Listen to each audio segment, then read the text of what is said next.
Bus stand থেকে ঘুরে দিই।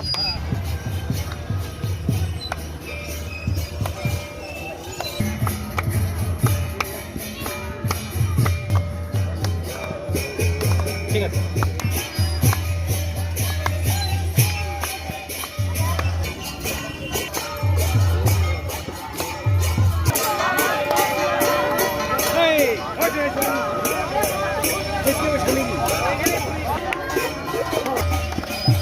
Hey, hey, hey.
শ্রীকৃষ্ণের জন্মাষ্টমী, কৃষ্ণ জন্মাষ্টমী।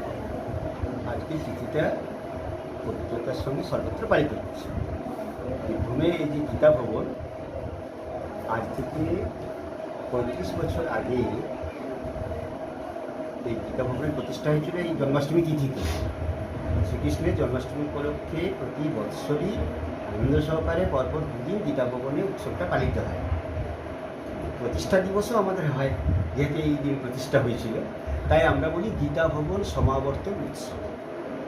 এবার তো সরকারি স্বাস্থ্যবিধি মেনে সমস্ত কিছু অনুষ্ঠান করতে হচ্ছে, খুব বেশি বাড়াবাড়ি বা লোক সমাগমটা খুব বেশি করা হচ্ছে না। সব কিছু মেনে মাস্ক পরে বা সরকারি বিধি, সব টিকা নিয়েছে, সব গেটে সব আছে কার্ড, সেসব করে ঢোকানো হচ্ছে। সব কিছু সরকারি স্বাস্থ্যবিধি মেনে অনুষ্ঠান হচ্ছে। শোভাযাত্রা এর আগে বিগত বৎসরগুলোতে শোভাযাত্রা পাতলা মোড় অবধি গিয়েছে, 3 কিলোমিটার সব শোভাযাত্রা হতো শ্রীকৃষ্ণের প্রতিকৃতি নিয়ে। এবার তা হয়নি। এবার এখান থেকে গীতা ভবন গেটের বাইরে গেল, এখান থেকে আমাদের গীতা ভবনের এরিয়ার মধ্যে শোভাযাত্রাটা হল। সকাল থেকে গীতা প্রবচন চলছে, বিকেল দিকে একটা লীলা কীর্তন হবে, সন্ধ্যাবেলা মূল অনুষ্ঠান জন্মাষ্টমী পূজা উৎসব, তারপর প্রসাদ সেবা। আগামীকাল আবার ধর্মসভা আছে, ধর্মসভার পরে নন্দ উৎসব একটা বড় উৎসব, জন্মাষ্টমীর পরের দিন নন্দ উৎসব, তারপরে মহোৎসব আছে। প্রসাদ সেবা দুদিনই আছে। গীতা, শ্রীমদ্ ভগবদ্ গীতা মানব কল্যাণে গীতার যে উপদেশ, যা সকলেই শান্তি পাচ্ছেন আজকের বিশ্বে, গীতার প্রয়োজনে পড়েছে। গীতা একটা ইউনিভার্সাল প্ল্যাটফর্ম। গীতা কোনো নির্দিষ্ট সম্প্রদায়ের পক্ষে বা বিপক্ষে কীর্তন করেন, এবং গীতার যে বক্তা গীতাকার কৃষ্ণ, তিনিও ইউনিভার্সাল গড। এবং বর্তমান যুগে ওয়েস্টার্ন কান্ট্রির লোকেরাও বলছেন গীতা ট্রুথ, শ্রীকৃষ্ণ পারফেক্ট। এবং সেই গীতার যে বাণী, অমৃত বাণী সর্বত্র পৌঁছে দেওয়ার জন্য গীতা ভবন প্রতিষ্ঠা হয়েছে আজ 36 বছর আগে, এবং এই দিনটাতেই প্রতিষ্ঠা হয়েছে। প্রতি বছর ঘুরে ঘুরে এই দিনটা আসে, তাই আমরা বলি গীতা ভবন সমাবর্তন উৎসব। পরপর দুদিন উৎসব, আনন্দ উৎসব। অকাতরে সবাই আসছেন, রাজনৈতিকভাবে ও সাম্প্রদায়িকভাবে। ওয়েলকাম এভরিবডি, সবাই আসছেন, আনন্দ করবেন। একটা মহামিলন, পরস্পরের মধ্যে মিলন হবে, এবং আমরা শ্রীমদ্ ভগবদ্ গীতার উপদেশ শুনে সবাই নিজেদের জীবনকে সার্থক করবে। স্বাস্থ্যবিধি মেনে আমরা, স্বাস্থ্যবিধির উপরে কোনো আলোচনা চক্র নেই। সরকারি প্রতিনিধিরাও আসবেন আমাদের এখানে, আজকে বিভিন্ন থানার ওসিরা আসবেন কাছাকাছি। তো আজকের প্রোগ্রাম রাত্রিতে যেমন আমাদের সঞ্জয় শ্রীবাস্তব